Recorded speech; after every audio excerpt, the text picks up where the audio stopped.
Alright, here I am at the Parmenter Road railroad crossing in Vernon, Michigan.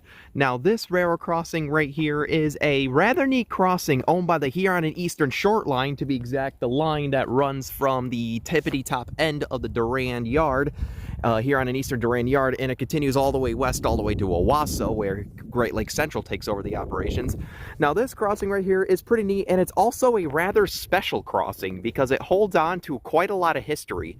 Now for those of y'all may recognize the name already of this road, so back up until 2005 per se, this railroad crossing used to be a Wigwag railroad crossing. I'll pull up a couple of pictures right here just to show you guys what it used to look like, and credit goes to the photo creator. I think it was Jeremy Brown from signalpictures.com, I believe, or somewhere like that. And then this crossing had a rather interesting wigwag, which went through a few changes ever since then. This line right here was owned by the Tuscola and Saginaw Bay Railway. I think that's what it was, or it was a different short line of some sort.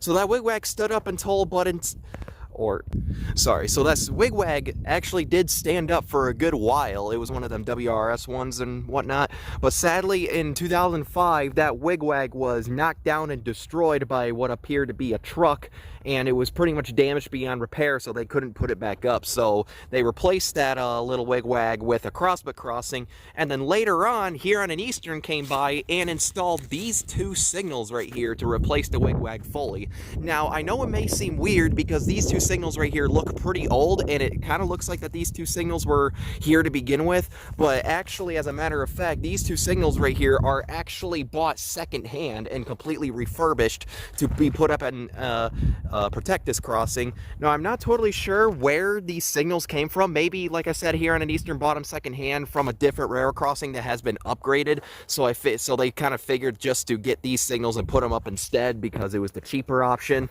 But yeah, it's still pretty neat that they decided to put like old style signals up here, I guess to pay tribute to the Wigwag or something. So yeah, I guess with all that history out of the way, I'll go ahead and tour the equipment for y'all, and also show y'all what's left over from the days when this crossing used to be a Wigwag.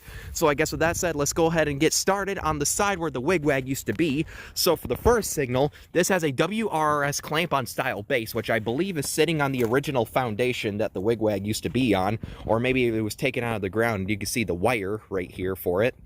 And here's the emergency information. The dot number for this crossing, the dot number is 284638H.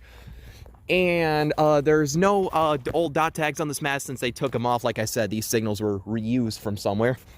And for the lights on this one, this has two pairs of Western Cullen Hayes 8-inch lights, all incandescent, and these are all sitting on a WRS light bracket. And for a bell on this one, this has a Safe-Tran mechanical bell. Like I said, all reused from a different crossing, it seems. And this is the generation with the Louisville, Kentucky logo on it, which is pretty neat. And you can see definitely there's some debris and whatnot on the ground from, I guess, the rails and other parts. So yeah, since it's a mechanical bell, I'm gonna go ahead and shake it just to see what it sounds like for you guys. So let's give it a listen. So, all right, give me a sec. All right.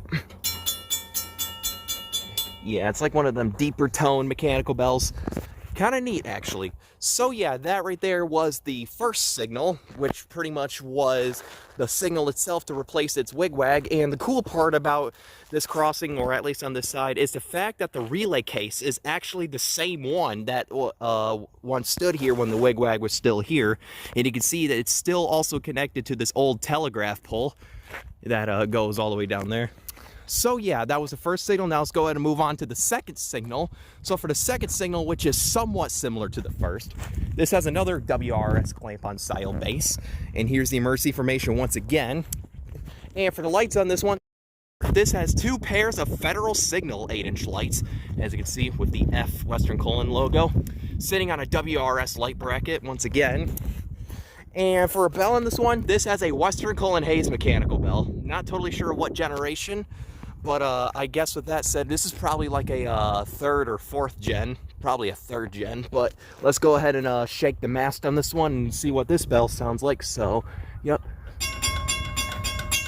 Oh yeah, it has one of them like other deeper sounding gongs.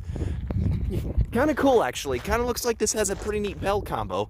So I guess with that said, this is what the equipment here is at the Parmenter Road railroad crossing here in Vernon, Michigan. 20 years later, well, exactly 19 years later after the Wigwag got knocked down. So here's a relay case in which I already shown as a private property sign, and you can see obviously, and like I said earlier, this is actually the same relay case that was here when the Wigwag was still here.